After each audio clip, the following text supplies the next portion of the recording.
Hi, sweetie, it's me. Look, I'm in a dreadful pickle. I'm desperately looking for a presenter to host this little show we're putting together featuring the best of Scrapheap Challenge. I was wondering, is the lovely Nigel Havers available? No? How about Peter Purvis?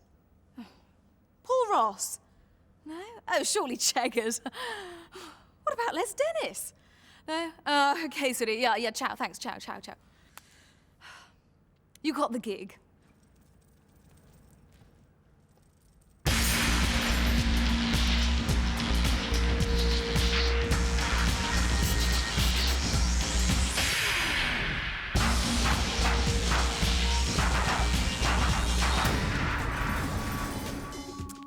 Ladies and gentlemen, welcome to the best of Scrapheap Challenge, the show that celebrates the highs and lows of another unforgettable year on the heap.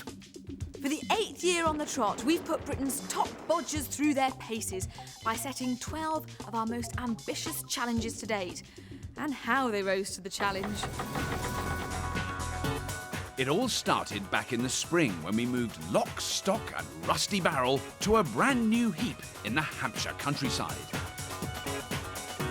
We built massive workshops equipped with state-of-the-art tools and shipped in 200 tons of prime scrap. All we were missing were the teams to tackle our challenges to become Scrapheap Champions 2005. They came from all over the British Isles and from all walks of life. Amongst those dreaming of bodging brilliance were lumberjacks from Wales, roller coasters from Blackpool, boy racers from Kent and water skiers from Scotland. We set them loose on the heap and challenged them to build madcap machines using only what they could salvage from our mountain of junk. And if that wasn't enough, the Scrapheap clock was always ticking. You have just 10, 8, 7, 6, 5, 4, 3, 2, 1 hour remaining. 1 hour? 1 hour, Toads. Hogs. 1 hour? Is that their team, Robert? Have we got 5? During this trip down memory's rutted lane, we'll be telling the story of another classic Scrapheap year and seeing how our team's skill, determination and ingenuity allowed them to build some of the most outrageous contraptions in heap history.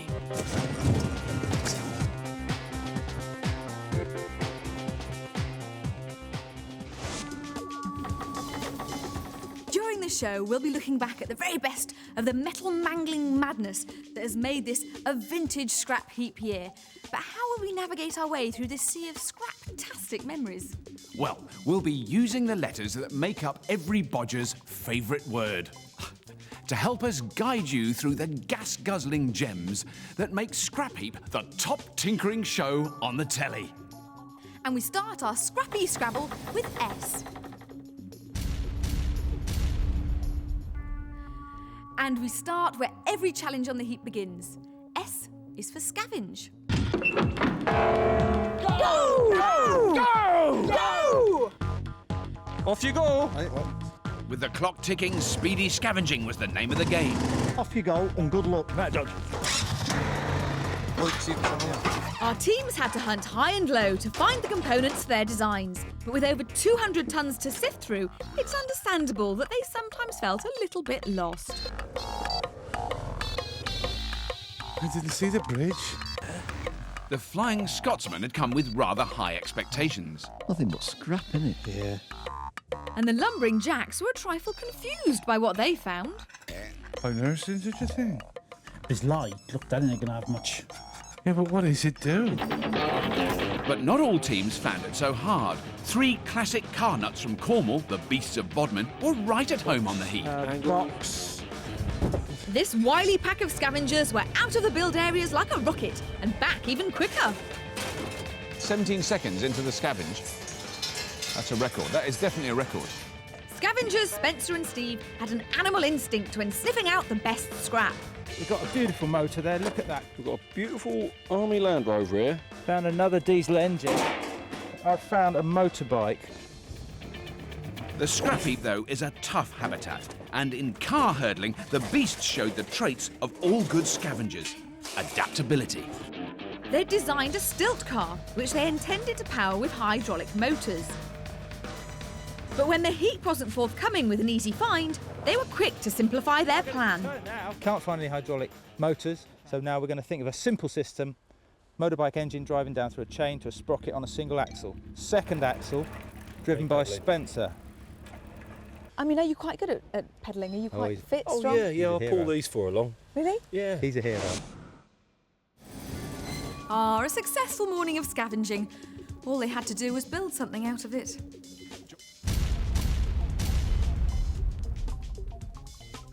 Now C could be for communication. Lisa to Robert, Lisa to Robert. Oh, sorry, it's not switched on. We kit our teams out with state-of-the-art communication devices, tune them to the right frequency, and give them a fetching headset. And what do? Shout. Denzel! Denzel, someone shouting at us? No, I don't think so. And it wasn't just the stage crew. Either one of you hear me? I can just hear you. Hello, Bob. Baden! Totally lost you, mate. Axel! Found a motorbike. The biggest communications confusion featured the wily beasts of Bodmin, who suffered a serious case of crossed lines and operator error. Hold, please. Steve, can you hear me?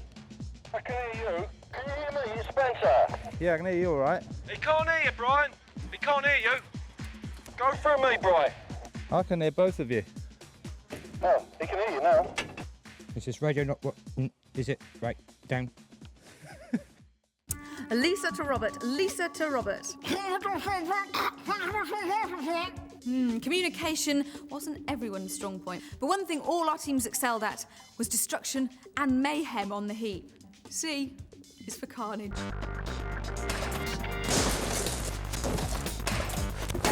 Wanton destruction is part of everyday life on the heap. Give our teams a hammer and they just have to hit something. In amongst all that carnage, one challenge stood out. Welsh woodsmen, the Lumbering Jacks, and aptly named Scots, the Haggis Bashers, were set the most destructive challenge yet. Go! Building kung fu cars capable of chopping through concrete, ice, and wood. You drop your body weight down. It's certainly one I'll remember. I showed that even a middle-aged man who's only used to chopping parsley can be turned into a karate kid with fists of fury.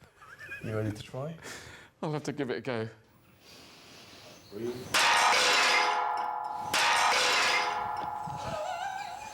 It's true, a fast hand and a steady eye is all you need.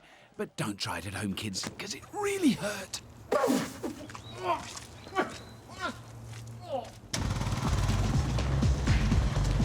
Fortunately, both our teams were made of sterner stuff. In the search for a suitable kung fu car, Welsh tree choppers, the Lumbering Jacks, went for safety first in the form of an old Volvo. Their Scottish opponents, the Haggis Bashers, liked the irony of using an old ambulance for their carnage creator and looked the likely candidates to cause the most destruction, judging from the way they tore into their donor vehicle.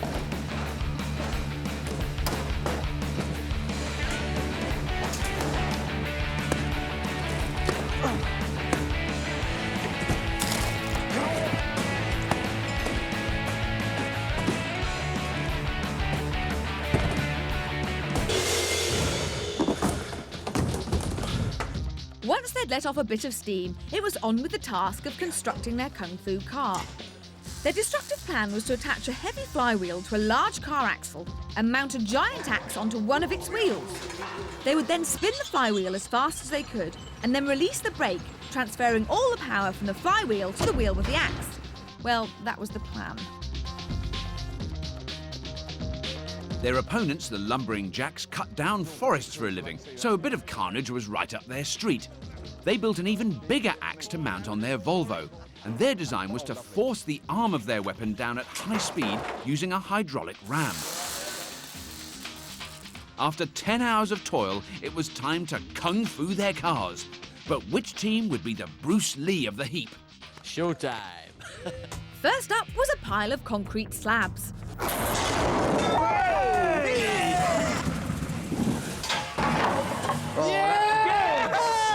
Then 2 giant blocks of ice. Easy for the Lumbering Jacks. But Haggises didn't bash hard enough. Their challenge was on the rocks. Oh dear. I mean, it just fell on it, didn't it? There was no pressure behind that at all. No. No, didn't break it, didn't break it. Knocked it off. The Haggis Bashers bowed out, and the Lumbering Jacks were through to the next round. But they still wanted to fell that mighty sleeper.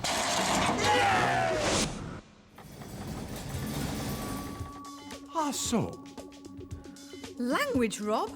I think we better move on. It's time for the letter R. Anyone who's spent time on the heap knows that R could be for rain. Now, it always rains on the heap, whether it's April showers, a downpour in May, or the incessant drizzle of the British summer. The show always goes on.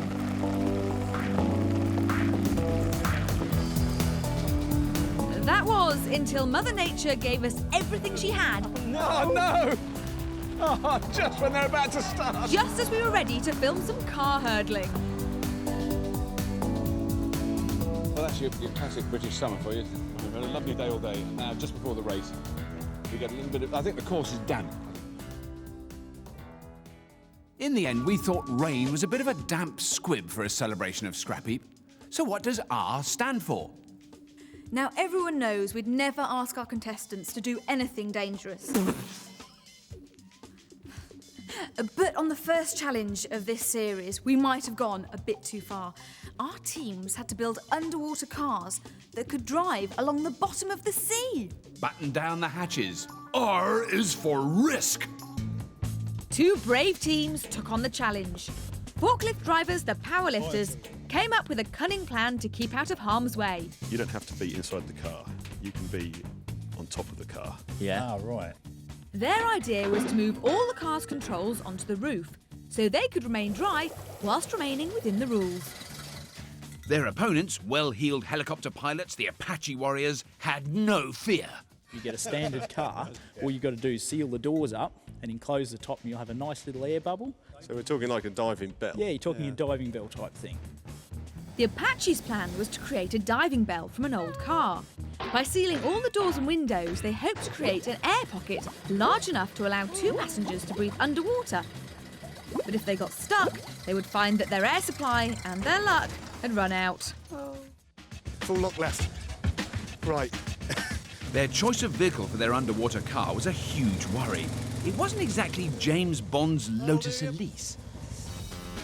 And our judge, Stephanie Merry, a guru of all things nautical, had grave safety concerns.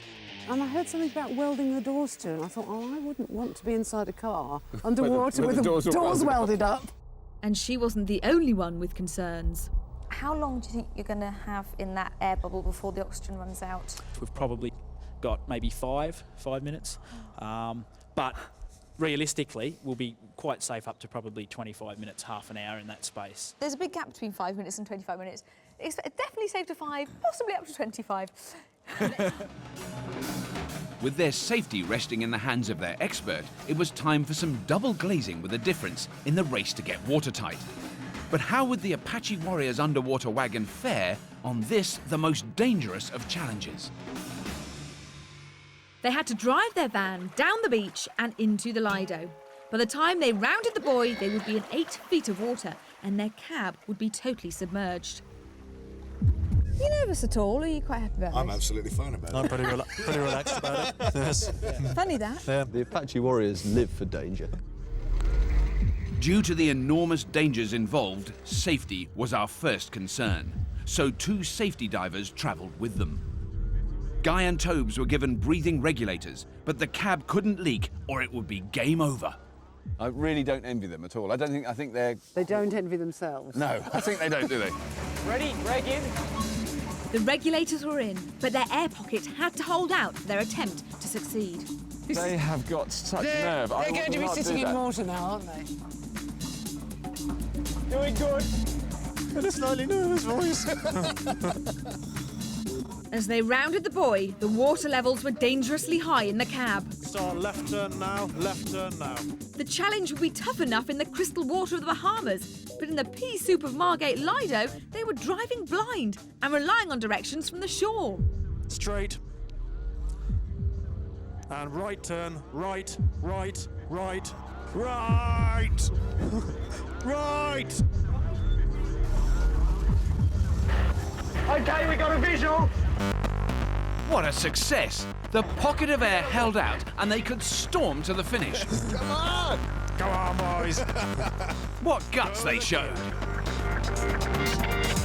That is not what I expected. I've not grown up with Scrapheap to expect to see something like that. They say that fortune favours the brave, but in this challenge, fortune favoured the team that stayed high and dry. The powerlifters raced a round quicker and booked a place in the next round. But without doubt, the Apache Warriors carved their names in Scrapheap legend. He's kissing his blue beast. How did we dream up that challenge? Anyway, for our next letter, we go from the sublime to the ridiculous. What were the teams thinking of when they concocted their plans? The letter A is for absurd. Amongst the stupidest stunts we've set our teams was Dairy Dash, the challenge to build electric off-road milk floats. Just steady, steady. Cornish Carnuts, the beasts of Bodmin, rather sensibly used a 4x4 Jeep, which cruised over our off-road course. Essex bikers, the Sevens, though, had other ideas. They felt the perfect donor vehicle was a heavy, small-wheeled forklift truck, which, most crucially, had no suspension. Replacing the small wheels was a step in the right direction, giving them better ground clearance. But that was where the good ideas stopped. To improve the steerability, they added a front axle on the back and decided to drive the forklift in reverse with one driver steering and a co-driver facing backwards operating the accelerator and the brake. These overalls are a bit tight. Hang on. Communication between drivers was the key. Mick, Yeah. that's not the left ear you're deaf in, is it? What one? That one. Hey, what?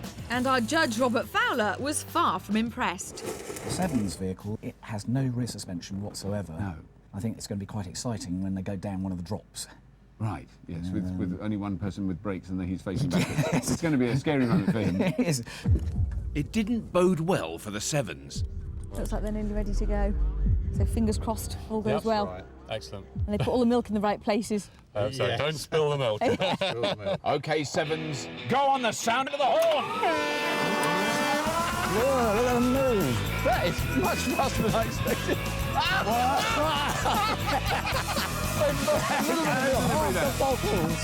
It was a disastrous start. The lack of suspension meant the bottles were flying out all over the place.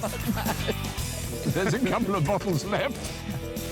And their bizarre driving arrangement was confusing everyone. Off they go again. Good acceleration, though. Right, gonna get bumpy now, Mick. Get me going. Oh. There we go, boy. Well, that was one way of making a delivery. They've got to have one or two Most bottles of the bottles left. gone, my goodness. But we got no milk left. That's it. Come on, go. The Sevens definitely deserved an award for such a hilarious vehicle, but you wouldn't be surprised to know that it was the beasts of Bodmin in their electric Jeep that progressed to the next round. It got even more absurd in polar pinball. We asked two teams to build a giant motorised ice puck to skate around our giant pinball arena. Forklift engineers, the powerlifters, built the perfect pinball powered by an old bike engine and rapidly racked up the points. Their opponents, Welsh tree choppers, the lumbering jacks, had grand designs to slide over the ice on a hovercraft. Using a giant inner tube This is ideal, isn't it? Look at that. and a large fan. I tell you what, that ain't bad, is it? It was going sort of okay. That was until Rob popped in to get a progress report. This is a first, you know. This is definitely a Scrapheap first. We've never had a glued together machine before, and I really like Scrapheap first. I think it's good. Now, there was a good reason why we'd never seen a glued-together machine on the heap. What was that? That was the tyre. The Evo sticks affected the tyre. Can't believe it. Evo stick and rubber are not a happy combination. But in Scrapheap style, the lumbering jacks showed admirable adaptability in salvaging their day. We're going to put 3 bits. 1, 2, 3. Caster, caster, caster. It's simple, it's quick, we can do it. If you imagine yourself standing, because it's a very unstable structure they built, standing on an office chair, you know, like a swivelly office chair with the wheels on it, holding a very powerful fan above your head and pointing it in different directions and hope that you'll skim across the office in a kind of controlled way. On ice. On ice. Ready to go. On the day of judgment, the lumbering jacks would have hoped for some kind words from our judge, Graham Jury. They've worked tremendously hard to get something to this stage, but it won't work. You don't think it'll work? No. Absolutely no chance. That's so tragic. Blow on the sound of the horn! Would that massive fan prove our judge wrong? Look, I don't want to jump to any conclusions. There's not a lot of movement yet. In fact, there is none. There's not even that much. But a little bit of a shove. Is that going to help? Right. I think they have. Wow. They have got a problem on their hands, really. I mean, it hasn't quite got enough power to even push its way through the curtain. No.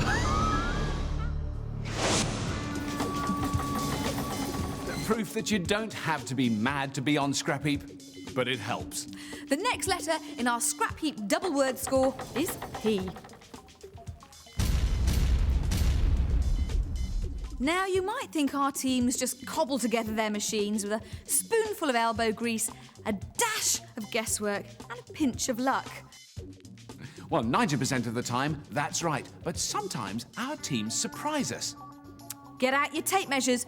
P is for precision engineering. Down? Yeah, come up. Like that. During the course of the series, our teams never cease to amaze us with the precise way they tackled the task ahead. Well, most of the time. Oh, that's better. The contraptions they conjured out of our scrap were put together with an amazing attention to detail. From small scale to mammoth machines. From medieval weapons to modern electrics. Sometimes they even surprised themselves. It's a boat! It's a boat! Hey! Amongst the high-tech tinkering, one team stood out. Ladies and gentlemen, the Nuzzling Badgers. This team of Devonshire tractor lovers' first challenge was to fish minis out of a lake. Tell me about your design. What are you going for? Going basically for a pontoon effect. Right. Push it to the vehicles, barrels all the way around, lasso the car with the magnet, then bring it in technically, lift it out, on the side, out get another one. Job's good. True to Captain Gary's word, the job they did was a good one. We've got to allow 100 mil for the box, correct? From the start of the challenge, their attention to detail was admirable. I'll put some weld in there. Build it up. If that breaks, I'll eat my goggles. Better get some ketchup there. Right, yeah. We even had a sighting of a rare piece of equipment on the scrap heap. A lesser spotted spirit level. That's about 400 there in the key, so that's all right. It wasn't just the build that was impressive. Come the day of the test, everyone was in awe. I'm quite alarmed by the Nuzzling Badgers machine. I mean, it looks like it's been made properly. Yes, and then to put it together in a day is extraordinary, isn't it? Nuzzlers, prepare to badger your minis. Go on the sound of the horn. First, they had to capture the mini. Okay, push him out, push him out. Out you go. Then attach what was a scrap heap first, an electromagnet. Right, energise it. It's nuzzled. It's completely the nuzzled. mini is nuzzled. The pulley system to haul out their catch worked a treat. Right, pull. One more. All right. That is just... That works so beautifully. The swivelling hub was the centrepiece of their creation. It worked so brilliantly that they landed themselves a place in the next round. Where they were challenged to build a car capable of cantering over our steeplechase course. But after the runaway success of the previous round, they got a bit carried away. One of the ideas that I've thought of is something with monstrous wheels, but with a space for the wheel to traverse the hurdle. How big do you foresee these wheels having to be? I think we're going to be talking about 4 metres diameter. Oh yeah. Yeah. Right.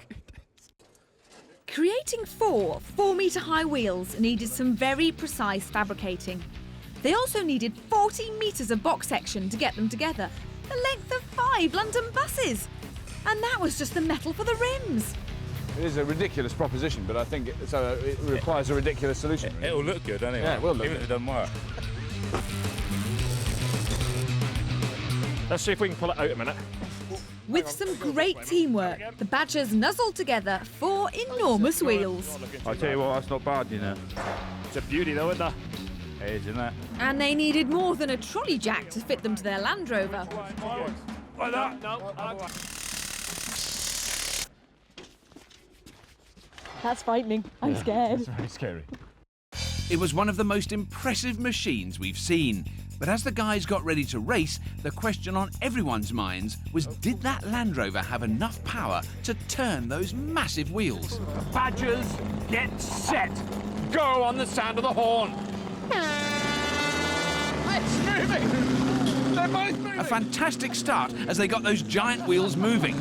What's going to happen? This is the crucial point for the Badgers. Oh! Is it going to move anymore? Oh, look at that. It can't push itself over that ridge. Yes! Go on! Really, go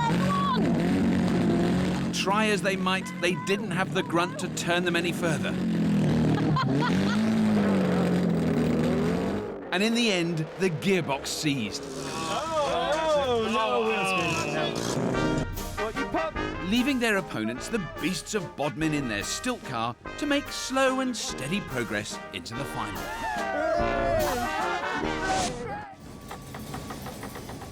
What a shame, all that hard work. They needed a bigger engine, more horsepower.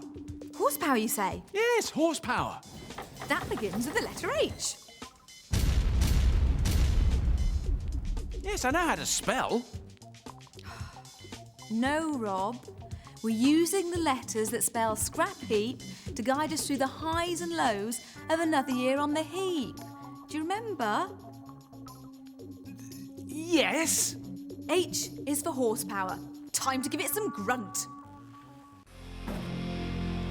Our teams love nothing better than building a machine with a big, noisy engine.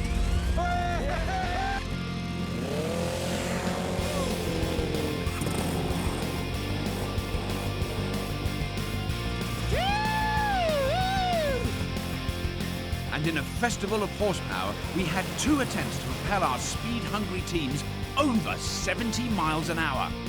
The first was on water. When Southern Speedsters the Skids took on fellow car racers the Rally Renegades under the watchful eye of speedboat royalty. Our judge was Gina Campbell, daughter of Donald Campbell and a world record-breaking water whiz in her own right. It's quite an exciting one for us, this, because there is the potential that we might make something that actually goes relatively fast, which we've... Yes. What kind of motor do you want? Let's go big, baby. Power is crucial, so we need a big engine. Bigger the better. The bigger the better, that's it. The Skids intended to get top speed over the water in a stepped monohull speedboat. There you go, that's a V8 for you. Well, it's a beauty, isn't it? I think we need a bigger boat. Not wanting to be outpowered, the Rally Renegades went for an equally pokey V6 for their 3-point hydroplane. As the start of the race approached, we all began to worry that the teams might have overdone it with their engine sizes. Does look slightly nervous, doesn't he? Wouldn't you? It's all right, though. We haven't known him long. Yeah, we have. Not be a great loss. With expected speeds of 70 miles an hour, there were some major safety concerns. If a driver flipped his boat, the effect would be similar to landing on concrete. In reality, the Skids had more pressing concerns. It looked like sinking rather than speed was going to be the worry as the Rally Renegades approached the start line. Go on the sound of the horn! It is, it's moving, it's moving. It sounds promising, doesn't it? I don't think we're going to see aquaplaning, but we may... Oh. As ever, we were sympathetic to their plight. Very, very low in the water. So no world records threatened in that round, as the Renegades completed the 300-metre course in a time of 3 minutes 40 seconds. Could the Skids, with their V8 engine, better the Rally Renegades' time? OK, Skids, with the amount of water in your boat, you obviously haven't got long. Go as fast as you can on the sound of a horn. Come on! Come on! But a big engine doesn't mean top speed, especially when it's not working. He's got to pump it by hand, you see. No. Yeah. He's pumping the fuel. He's pumping the fuel by hand. As unbelievable as it looked, the skids were actually travelling marginally faster than the Renegades. I expect the radar gun hasn't been pushed off its limit. No. Not today. By clocking up an unimpressive 5 miles an hour, the skids won through to the next round.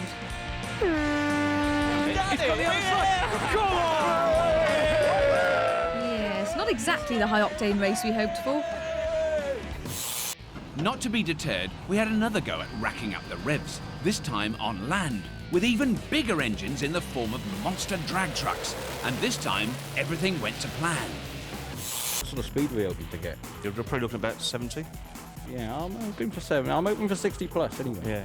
Forklift engineers, the powerlifters, were certainly keen for some speed and planned to convert a coach chassis for their high-powered hot rod. True to their name, they were soon lifting one of the biggest engines we've seen onto their chassis. A 6-cylinder track engine was going to power them along. Surely we would see some top speed in this challenge. Blackpool's Big Dippers weren't going to be outdone. Looking on the lines of perhaps 2 engines, which are 2 engines together. Working on the Scrapheap adage that 2 engines are better than 1, the Dippers attached a large engine with a manual gearbox to the auto engine that was on the truck that they had scavenged. So power aplenty between 2 teams vying for a place in the final. It was time to burn some rubber.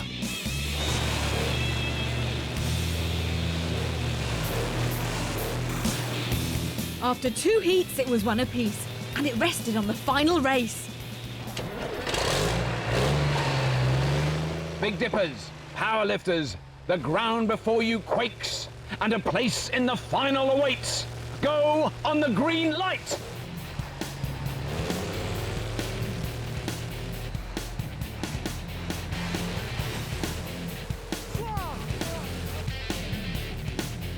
It looked like the Dippers had it, but a gearbox mix-up lost them vital acceleration at a crucial stage.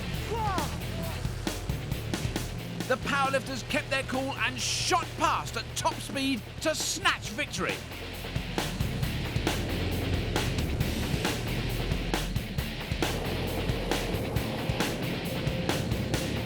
The Dippers were gracious in defeat, and it was the powerlifters who went through to the final. What is that on your head? It's, a hat. I thought H could also be for headwear.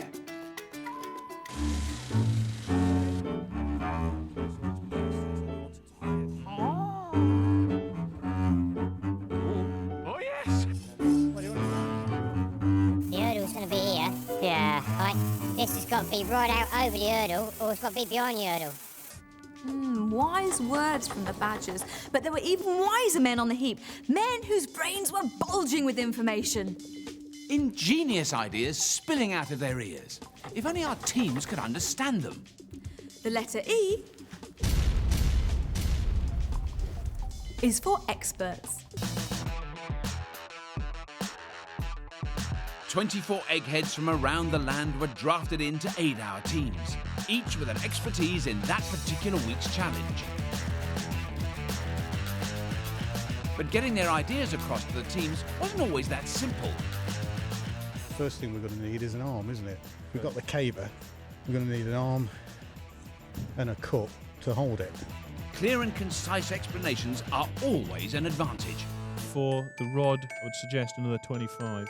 Saw, 150, 170, 171.5. Does that make sense?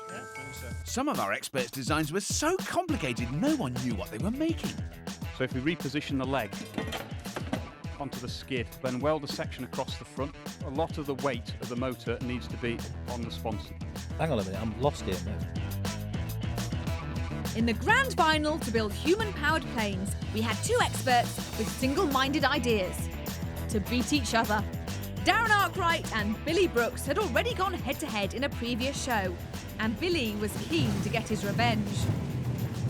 The powerlifters and last year's champions, the Anoraks, were their baffled ground crew.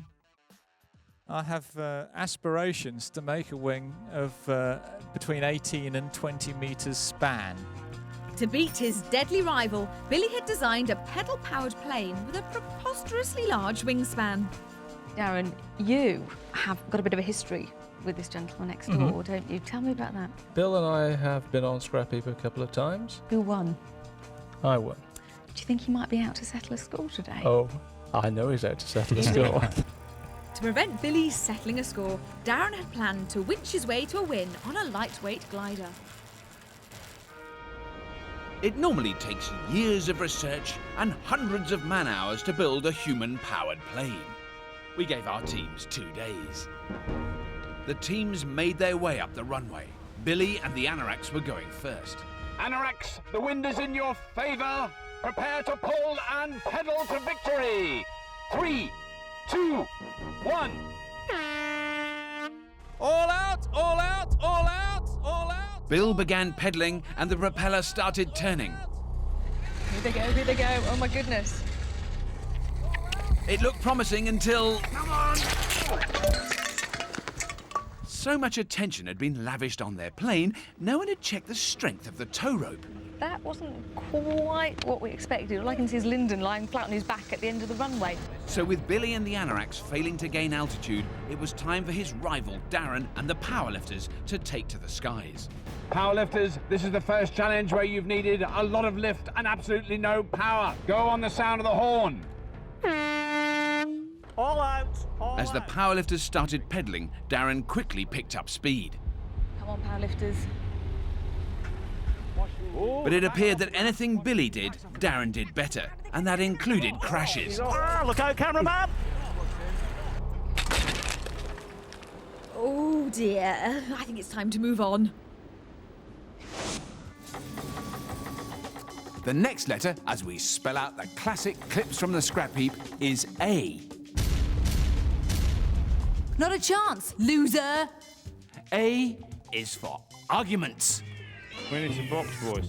Arguments, tiffs, tantrums and face-offs. It's all part of a normal day on the heap. We're having it anyway. You're not.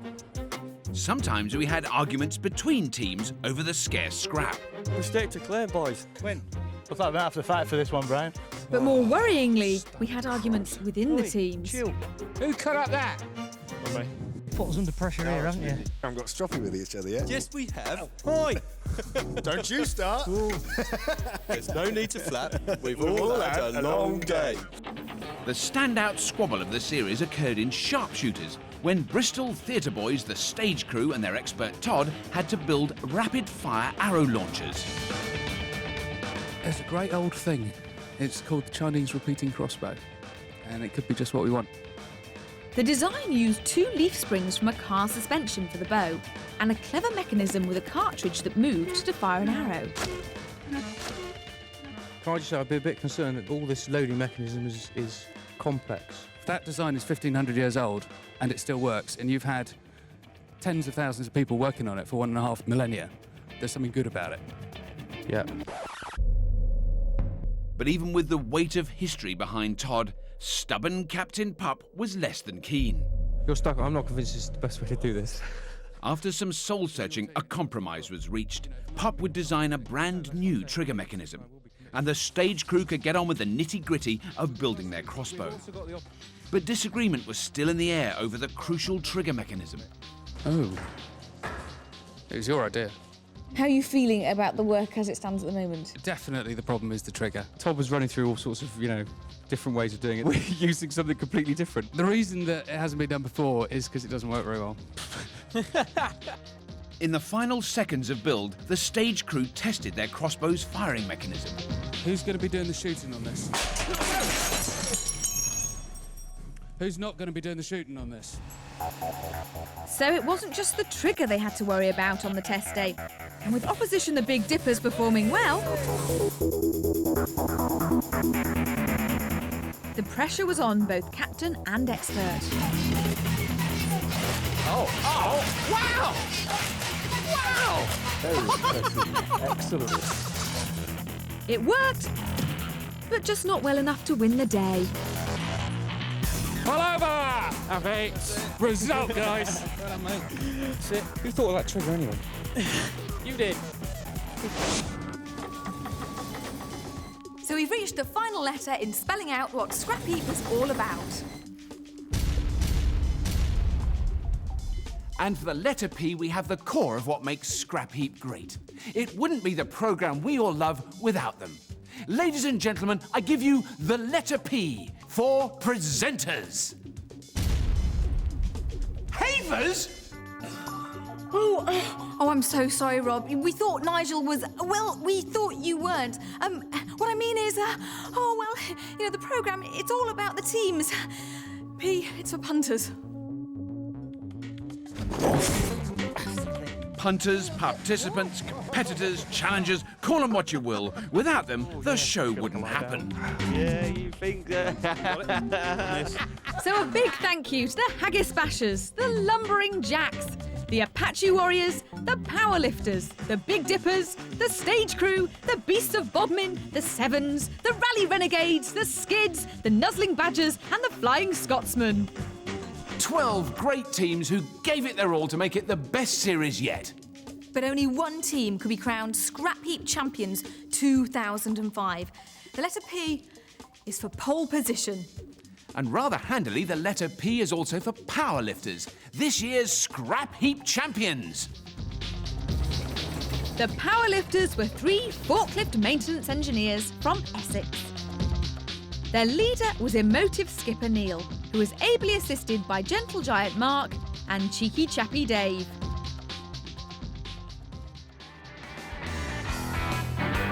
This well-oiled team braved the depths of Margate Lido in underwater cars. Yes! Put the opposition in a spin in polar pinball. And raced into the final on the back of a juiced-up juggernaut.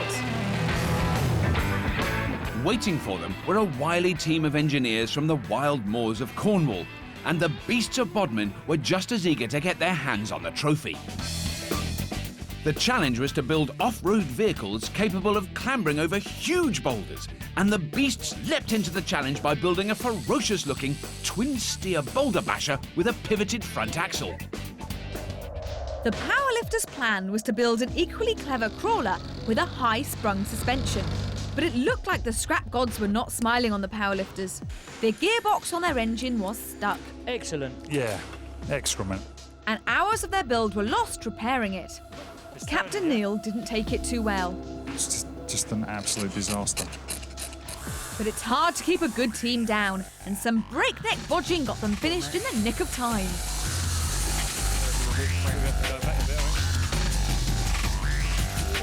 We had a great final on our hands. 2 excellent teams and 2 awesome-looking machines. First to go were the Beasts of Bodmin. Their twin-steer rock crawler performed brilliantly.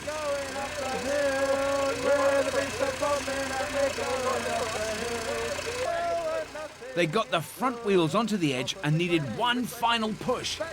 There we are. I think they've done it. Right, we've lost drive. Now we're up.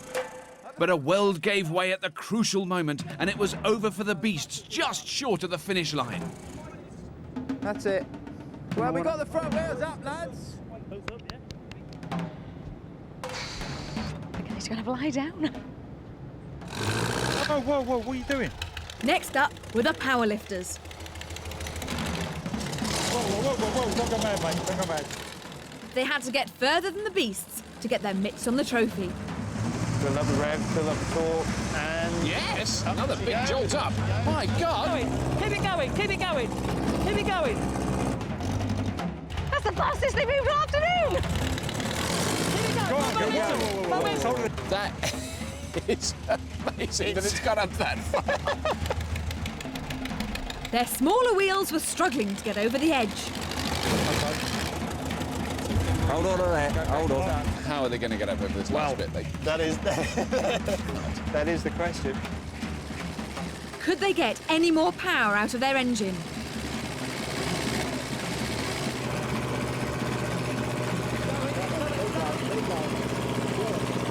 And it's so close. There we go, there we go.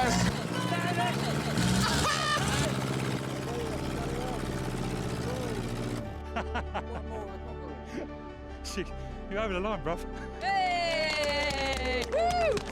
By the narrowest of margins, the powerlifters were the Scrapheap Challenge Champions 2005! We got it, boy. Come on, come on! And by beating last year's champions, the Anoraks, by inching off the ground in the grand final, we'll be seeing them again next year. Yeah!